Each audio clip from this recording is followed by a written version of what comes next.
সেই তেতিয়া মানে লংডিত মানে কি সেইটো মানে বুজা নাছিলোঁ। এটা হাঁহি উঠে সেইবিলাক ভাবিলে, কি কৈছে জানো লংডিত বোলে। তাৰপিছত আমি চবকে লৈ গ'ল, যেতিয়া আমি গ'লোঁ তাত পানমুটি গাঁও LP স্কুলত আমি তাত গ'লোঁ।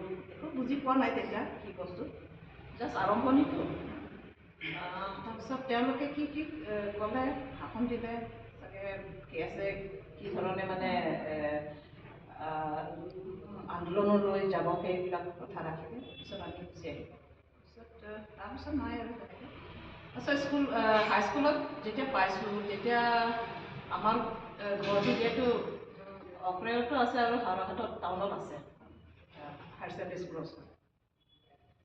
এতিয়া আমি স্কুল গৈ আছোঁ আৰু এইফালে আন্দোলনটো পূৰা তামাম চলি আছিলে। লাঠি চাৰ্জ বা কিবা এনেকৈ মানে প্ৰচেছনত ৰাইজে গ'লে মানে পুলিচ এইবিলাক হেৰি আছে।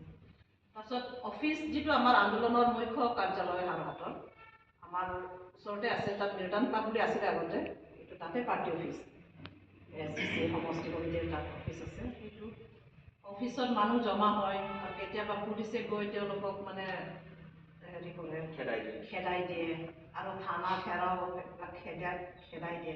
সেই মানুহবিলাক আহি মানে আমাৰ ঘৰটো সোমাইছে।